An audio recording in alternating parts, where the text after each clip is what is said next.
Es un gusto y es un honor estar en su casa una vez más. Estamos 15 de junio del año 2021. Esta semana ha habido muchísima información tanto del gobierno respecto a la pandemia, a la vacunación y todo lo que tiene que ver con el tema del COVID. A la iglesia nosotros le recomendamos siempre su cuidado. Las personas que deseen vacunarse deben hacerlo. Hemos platicado ampliamente al respecto de la vacuna y de las noticias falsas que tiene todo el tema de la vacunación. Lo que sí no hemos desmentido a través de estas redes es que todo esto que se está dando a través de la pandemia, a través del COVID, posiblemente va a dar pasos y está dando ya pasos agigantados, no solo para cambiar nuestra manera de vivir, para que ya no seamos los mismos, sino que además algunos sistemas que ya podríamos empezar a ver como sistemas que el anticristo en su gobierno mundial puede adoptar, si algo lo propició, fue la pandemia. Los sistemas bancarios, el uso de monedas virtuales y todo va a pasos acelerados. Pero siempre la pregunta es, ¿qué dice la Biblia al respecto y acerca de qué nos habla la Biblia? Como creyentes estamos muy acostumbrados a muchísima información y lamentablemente muchísima información que aún viene de la iglesia no es una información verídica y es una información real. Le mandamos por otra parte nuestros saludos cariñosos a la familia Moreira, Paquito Belén, a su papá por la pérdida de doña Angelina y de Rubén, familiar de ellos. Y siempre, estimados hermanos, oramos por todas las personas que están enfermas y no solamente de COVID, sino que están pasándola mal por alguna enfermedad. Hoy, antes de remarcar, iniciar nuestro estudio y rematar nuestro estudio acerca de la apostasía, lo voy a invitar a que adoremos a Dios y nos vamos a ir con un momento musical a cargo de nuestro grupo de alabanza de la iglesia. Así que bienvenidos, Dios los bendiga, quédese en línea. Te exaltamos, Rey. Gracias, Jesús. Te alabamos, te adoramos y te cantamos. Toda la tierra declaran tu nombre, Señor. Todo el universo muestran tu poder.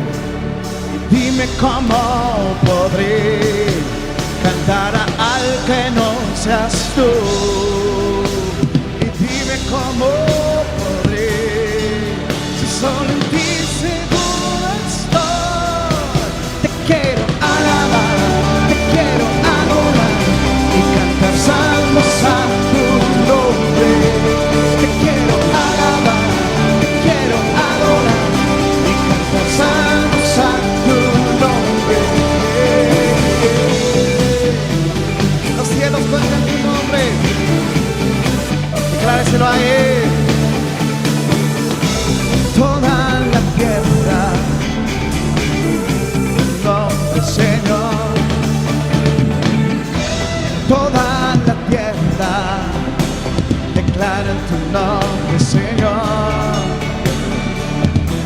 Todo el universo muestra tu poder. Dime cómo podré cantar al que no seas tú. Y dime cómo podré, si solo en ti seguro estoy. Te quiero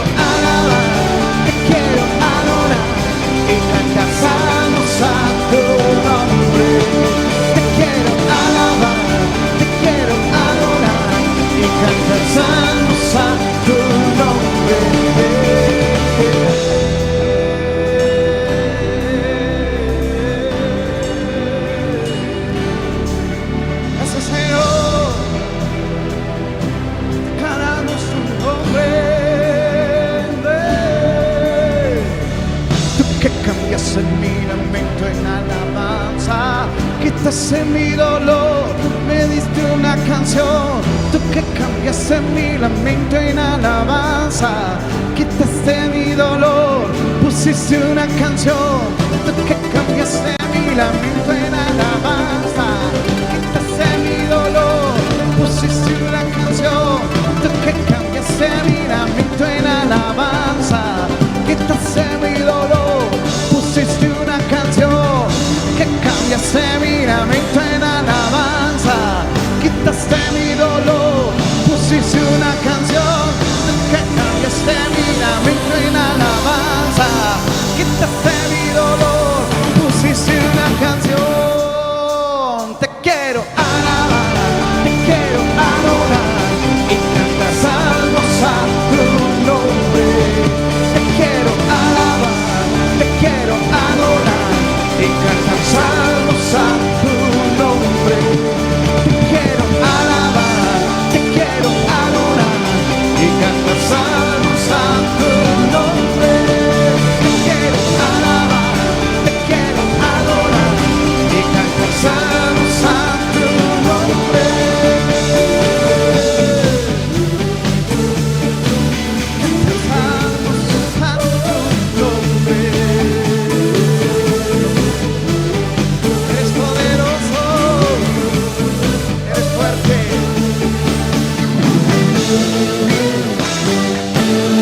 Gracias, Jesús.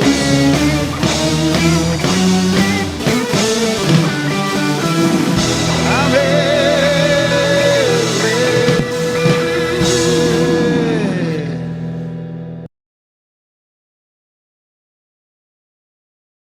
Dios bendiga la labor de nuestros chicos del grupo de alabanza, pero también la labor de todos los que trabajan con jóvenes, con niños, con preadolescentes, con adolescentes. Dios bendiga su labor permanentemente. Estimados hermanos, quiero ir a un pasaje de la palabra de Dios. Sabe que desde hace algún tiempo yo escucho a mucha gente como tratar de disculpar el carácter de Dios. Ahora me va a entender a qué me refiero. Estamos como queriéndole decir a la gente permanentemente que Dios no tiene este carácter o que Dios tiene aquel carácter, que Dios es así, que Dios no es así, que Dios es muy amoroso. Y probablemente cuando usted me ha escuchado decir que vemos todo el tema del Evangelio con demasiado romanticismo, y no es que no estemos enamorados de Dios. Por supuesto que estamos enamorados de su obra, pero también tenemos que tener en nuestro corazón una buena reserva de temor, una buena reserva de respeto. Hay líneas que no cruzamos con Dios. Hay un trato respetuoso hacia Dios. Hay una forma de verlo, porque naturalmente nosotros como seres creados y Dios siendo espíritu, siendo soberano, siendo omnipotente, omnipresente, no solo no podemos llegar a su estatura, sino que estamos totalmente lejos de comprender su carácter, de comprender su amor pleno, pero también su ira, sus juicios. Estamos muy lejos de comprenderlo. Entonces, a veces yo escucho que algunos predicadores acusan a otros predicadores cuando se habla de ciertos temas y que se atemoriza a la iglesia y que se le mete miedo a la gente. Yo me pongo a meditar de muchos pasajes de la palabra de Dios en donde Dios no solo es muy claro, sino que es muy directo con las cosas que habla, con las cosas que dice. Y en estos días que hemos estado hablando de dos señales principales que están relacionadas con la iglesia, la apostasía y la predicación, yo sé que no podemos hablar de todos los temas que quisiéramos, porque a la vez que estamos predicando de apostasía, alguna persona puede estar pensando, estos hermanos deberían mejor de estar hablando de matrimonio. Otros probablemente quisieran que estemos hablando de rehabilitación de personas con hábitos destructivos. Otros dicen, no, la iglesia debería estar hablando solo de misericordia. Otros puede ser que piensen, no deberían estar hablando solo de adoración, porque sin adoración. Y otros, bueno, y es un sinfín de temas. La verdad es que, aunque en la actualidad hay un hábito que está destruyendo a las familias y que es la adicción a las pantallas, a los celulares, a la TV, a las series de televisión, a todo este tipo de plataformas de videos, de fotografías. Nosotros en el momento de hacer este video y de lanzar este video y decirle a usted, conéctese, y somos también copartícipes de este hábito que está destruyendo familias, está destruyendo relaciones. Entonces, más allá de lo que la iglesia debe hacer y puede hacer, creo que la iglesia debe ser muy responsable en tratar de cubrir la mayoría de temas que se puedan. Entonces aquí viene el asunto. Alguien podría decir, bueno, entonces necesitamos hablar solo de pecado, pecado, pecado. Y otro puede decir, no, hablemos solo de gracia, de gracia, de gracia, de gracia. Y otro puede decir, no, hablemos de pecado y de gracia. Y algunos pueden decir, no, ni de pecado ni de gracia. Hablemos solo de la soberanía de Dios. Y así, la iglesia de Jesucristo, con todo este tipo de temas de participación, de acusaciones, de intercambio de ideas, va dejando correr paralelamente muchas cosas que se están metiendo a la iglesia y que sí están provocando mucho más problema. Quiero llevarlo a un pasaje y me gustaría que me acompañe al libro de Jonás. ¿Usted recuerda quién es Jonás? Y usted recuerda que Jonás representa cierta figura en Jesucristo descendiendo al Seol y resucitando al tercer día.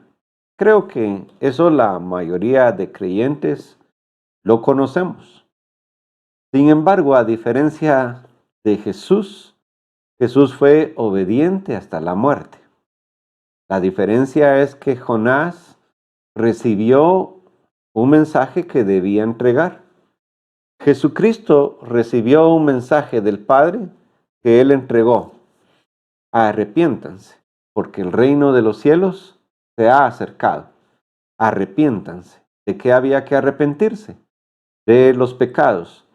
El mismo Jesucristo inicia su predicación hablando acerca de arrepentimiento. Posteriormente, en la cruz del Calvario, Él consumó la obra de la gracia. En el camino, usted lee que Jesús a algunas personas a las que sanó y a la mujer adúltera le hizo un comentario. Le dijo, vete y no peques más. Yo tampoco los condeno. Vayan. Yo tengo el poder también de perdonar pecados. Cosas que le sirvieron a los judíos de la época para condenar a Jesús, porque era claro que quien perdona pecados es Jesucristo y no los hombres. No lo entendieron los judíos y quizás la iglesia moderna no lo entiende en su dimensión total porque creemos algunas veces que nosotros los hombres tenemos cierta cuota de poder para poder decidir sobre las personas. Pero el que tiene todo el poder de decidir sobre las personas es Dios. Y Dios, en este tiempo que nos otorga un periodo de arrepentimiento llamado gracia, de perdón de pecados, de que nos limpiemos la vida de nuestra vana manera de vivir como se menciona en la palabra del Señor, también hay un tiempo en el que hay un mensaje que la gente debe recibir, que un día seremos juzgados a causa de nuestro comportamiento, de nuestros pecados. Es más, aún nosotros los creyentes vamos a estar delante del trono de Jesucristo, como iglesia de Jesucristo, para rendir cuentas como su iglesia de todo lo que hicimos. Además está el gran juicio del trono blanco, en donde nuestro Padre Celestial va a juzgar a todas las naciones. Lea conmigo el mensaje que Jonás debía llevar. Y usted diga, piense, opine, si era oportuno, ofensivo, si tiene alguna actitud, alguna similitud con la iglesia actual que no quiere que se predique acerca de los juicios venideros, que podría ser parte de la apostasía. Es que la gente desconozca que el Señor un día va a juzgar a las naciones, que nos va a juzgar, podría ser parte de un proceso de apostasía, de abandonar la fe, abandonar la palabra, suplantar la palabra, sustituirla por otra doctrina. Y de esa cuenta es que muchas personas en la iglesia ignoran completamente que vienen juicios que son completamente válidos a la luz de la palabra, son válidos porque Dios así lo ha decidido. Dice, vino palabra de Jehová a Jonás, vamos a subrayarlo, hijo de Amitai, diciendo, levántate, ve a Nínive, aquella gran ciudad, y pregona contra ella, porque ha subido su maldad delante de mí. Muy bien. ¿Qué debía ir a decirles? Pues debía ir a decirles que se arrepintieran, básicamente. Y Jonás, ¿ahora qué hizo Jonás? Jonás se le ocurrió que podía tener criterio personal y desechar la soberanía de Dios y lo que Dios ha determinado, de qué también debía él predicar. No solo debía predicar que si la ciudad no se arrepentía, iba a venir destrucción, sino que Jonás, como un enviado de Dios, debía cumplir con la soberanía de Dios. Sin embargo, este hombre hizo y trató de huir de Dios y tomó criterio personal acerca de lo que Dios debía hacer.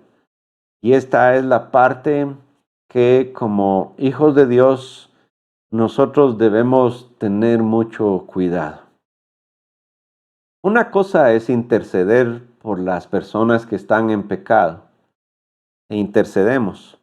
Otra cosa es molestarnos con lo que Dios dice que va a hacer contra los pecadores.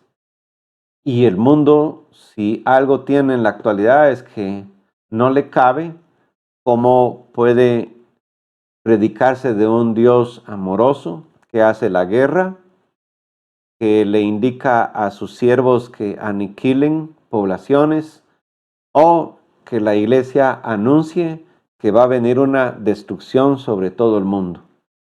Es algo que a las personas que no están con Dios no les cabe porque consideran que Dios es un Dios sanguinario que está enojado, y de hecho así lo catalogan en el Antiguo Testamento, que el Dios del Antiguo Testamento es otro y no es el Dios del Nuevo Testamento. Y hasta hay grandes discusiones teológicas respecto a que en el Antiguo Testamento el Dios que aparece ahí está lleno de ira, está muy enojado, que es sanguinario, que no tiene amor, que no muestra misericordia.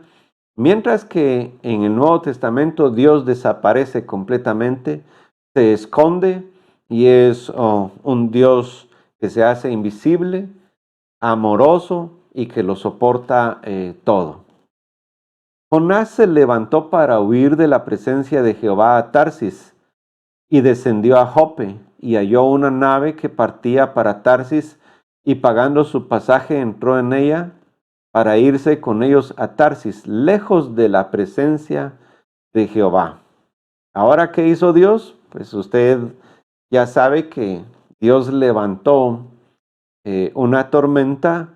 Jonás fue arrojado al mar, y mientras ese hombre estaba en un pez, pues tuvo bastante tiempo para reflexionar.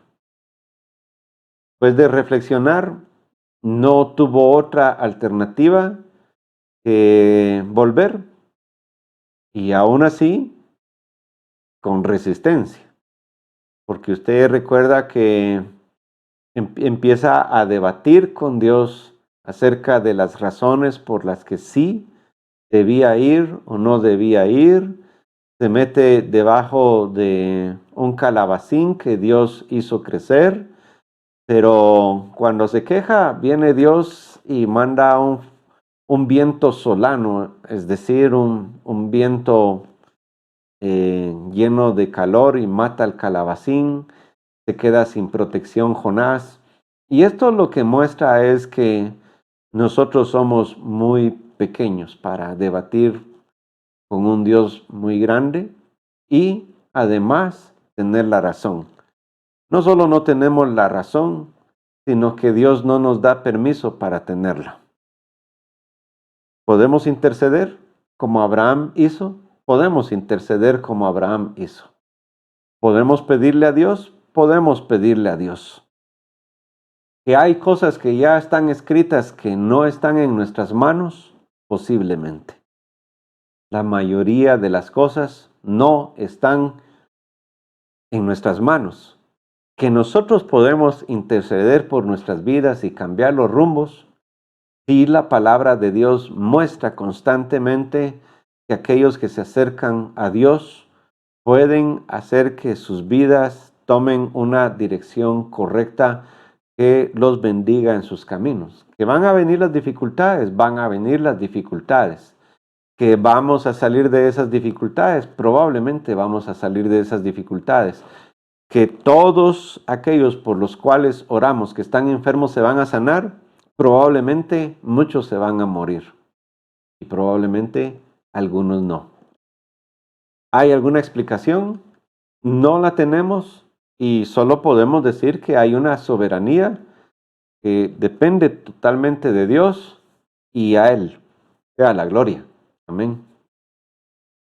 Este es un caso emblemático en donde usted ve claramente a un Dios que está lleno de ira y que le ordena a su predicador ir a decirles que viene juicio. Como la predicación que le estamos enviando al mundo y la advertencia que le mandamos a la iglesia de cuidarse de la apostasía, de cuidarse de las falsas doctrinas, de cuidarse de los lobos rapaces que están metidos en la iglesia, de cuidarse de los engañadores, de cuidarse de los falsos profetas, de cuidarse de todo aquello que no viene de Dios. Cuando uno lee las cartas del apóstol Pablo, uno encuentra mucho de eso. Mucha gente que trataba de engañar, mucha gente que se metía infiltrada para engañar a los hermanos de la iglesia primitiva. Que algunos lo hicieron, probablemente algunos lograron engañar, que algunos fueron librados y libertados, es muy probable que muchos de ellos fueran libertados. Y cuando uno ve la carta de Tesalonicenses a los tesalonicenses, uno ve claramente que la intención del escritor es librar a la iglesia en Tesalónica de una falsa doctrina, de algo que se estaba enseñando equivocadamente. Cuando uno va al inicio del libro que Pablo le dirige a los Gálatas, uno también ve la amonestación del apóstol Pablo a los Gálatas que están abandonando la doctrina sana.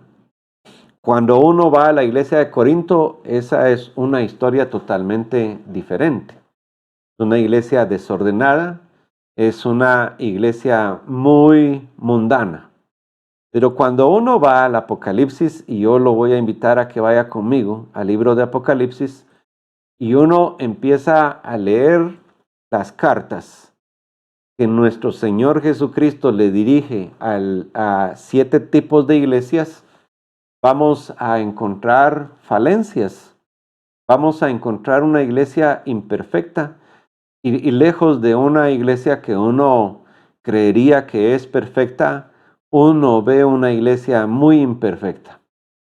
Algunos teólogos clasifican a esta iglesia durante el transcurso de la historia y la ubican en diferentes fechas. Sin embargo, podemos tomar la aplicación de las iglesias y ver que en la actualidad mucho de la descripción que hace Jesucristo de estas iglesias son iglesias heréticas, son iglesias blasfemas, son iglesias mundanas y son iglesias que viven totalmente ajenas a la voluntad de Dios. Leamos algunas de estas iglesias, ¿sí? Vamos a ir, Juan, a las 7 iglesias que están en Asia. Gracia y paz a vosotros, del que es y que era y que ha de venir. Y esta parte obviamente no se ha cumplido, porque Jesucristo ya vino. El mundo no le reconoció, pero ya vino. Y de los 7 espíritus que están delante de su trono, y de Jesucristo, el testigo fiel, el primogénito de los muertos, el soberano de los reyes de la tierra, al que nos amó y nos lavó de nuestros pecados con su sangre, y nos hizo reyes y sacerdotes para Dios, su Padre. A él sea gloria e imperio por los siglos de los siglos. Amén. He aquí que viene con las nubes, y todo ojo lo verá, y los que le traspasaron, y todos los linajes de la tierra harán lamentación por él. Sí, amén. Yo soy, ahora Jesucristo se presenta, yo soy el Alfa y Omega, principio y fin, dice el Señor, el que es, y que era, y que ha de venir, el Todopoderoso. Magnífica presentación, preciosa presentación. Y uno diría, pues, qué lindo empieza el mensaje, ¿sí? Pero fíjense ustedes que cuando uno empieza a leer las cartas que el Señor Jesús le dirige a las iglesias, las cartas son duras. Leamos un par de ejemplos. Leamos a Éfeso. Escribe al ángel de la iglesia en Éfeso. Algunos creen que ese ángel se refiere al pastor que las pastoreaba, y algunos dicen que es un ángel, es decir, que gobierna a ese tipo de iglesia. Muy bien, pero sigamos. El que tiene las 7 estrellas en su diestra, el que anda en medio de los 7 candeleros de oro, dice esto: yo conozco tus obras y tu arduo trabajo y paciencia. Mire, pues, uno diría, le está echando flores porque es una iglesia que trabaja y que no puede soportar a los malos. Y has probado a los que se dicen ser apóstoles y no lo son, y los que has hallado mentirosos. Hay falsos apóstoles y además los ha hallado mentirosos y no son. Y has sufrido y has tenido paciencia y has trabajado arduamente por amor de mi nombre y no has desmayado. Aparentemente es una iglesia que ahí está trabajando, pero no es del todo perfecta. Pero tengo contra ti que has dejado tu primer amor. Entonces es una iglesia que está involucrada en mucho movimiento. No, aquí no podemos decir qué es, pero es una iglesia que está trabajando y es paciente, pero no ama, no tiene pasión por Dios. No, Dios no ve que Dios sea lo primero. Podríamos pensar e imaginar que son iglesias que están llenas de actividades, pero en donde Jesucristo no es el centro de su acción. Hacen todo en nombre de Jesucristo, pero Jesucristo no está presente en sus eventos. Recuerda, por tanto, de dónde has caído y arrepiéntete y haz las primeras obras, pues si no, vendré pronto a ti y te quitaré tu candelero de su lugar si no te hubieres arrepentido. Pero tienes esto, que aborreces las obras de los nicolaítas, las cuales yo también aborrezco. El que tiene oído, oiga lo que el Espíritu dice a las iglesias. Al que venciere le daré a comer del árbol de la vida, el cual está en medio del paraíso de Dios. No es una iglesia perfecta, es una iglesia que tiene muchísimas actividades, pero sus dirigentes no solo son mentirosos, sino que perdieron su amor por Dios y Dios los encuentra completamente como una iglesia que necesita arrepentirse. Entonces, cuando uno lee este tipo de cosas y cuando uno lee Tesalonicenses, pero no vendrá el anticristo sin que antes venga la apostasía, y me está hablando que este corte de iglesia tiene dirigentes que son falsos y son mentirosos y que han sido probados y que los ha hallado falsos. La pregunta es, ¿la iglesia en donde yo estoy es falsa? ¿Es mentirosa? ¿Son mentirosos los que me dirigen? ¿Qué me están predicando? Estamos haciendo de todo, pero todo es en mi nombre, que me reconozcan, que me exalten a mí. Y es una medición personal que la iglesia continuamente debe estarse autoexaminando. De lo contrario, podríamos estar cayendo en una categoría equivocada. Entonces, regresando a la cuestionante de una iglesia apóstata en los tiempos finales, ¿debe la iglesia predicar acerca de la apostasía? ¿Debe la iglesia señalar las faltas de otras iglesias y las falsas doctrinas? ¿Debe la iglesia levantar la voz o debe la iglesia callarse, no levantar la voz, recomponer su obra e ignorar lo que está pasando? ¿Qué debemos hacer como iglesia? Esas son quizás preguntas que debemos respondernos más adelante y que no corresponde en este estudio ahora mismo resolver dichas dudas.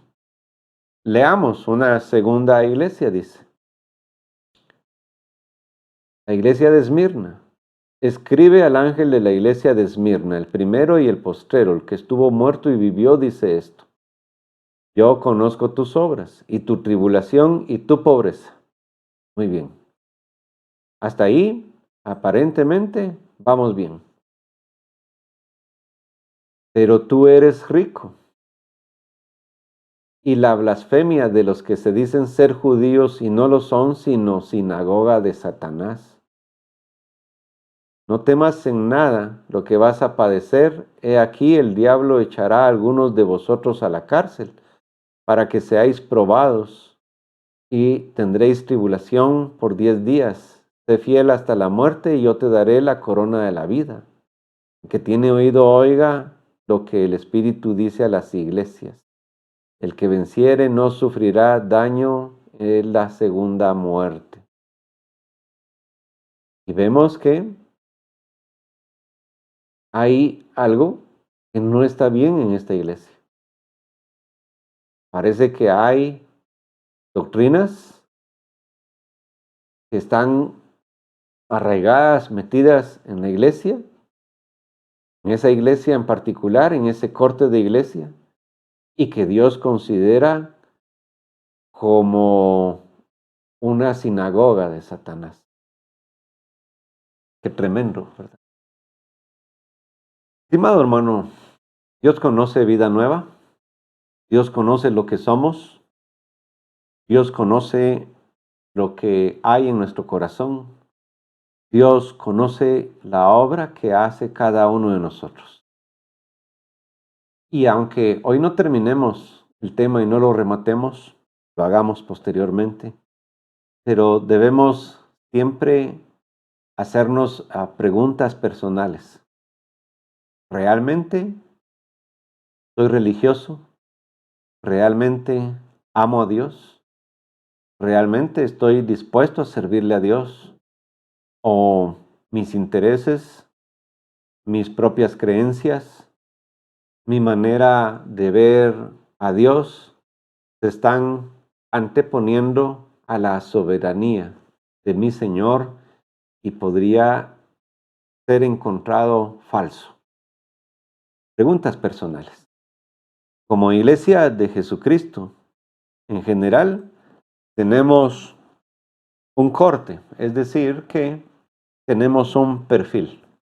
Quizá ese perfil lo podamos analizar en otra prédica para que como iglesia juntos, si hay que arrepentirse de lo que estamos obrando mal, nos arrepintamos de lo que estamos obrando mal. Al final, si atendemos la voz del Señor que dice, el que venciere, al que venciere, al que venciere, pues me interesa que seamos parte del grupo que va a vencer, porque si no, no tiene lógica todo esto de la predicación o de hablar de esto para seguir igual, no vale la pena. Dios los bendiga a todos, deseo que se encuentren bien y siempre cuídense y cuiden a su familia. Dios los bendiga esta noche, pásenla muy bien.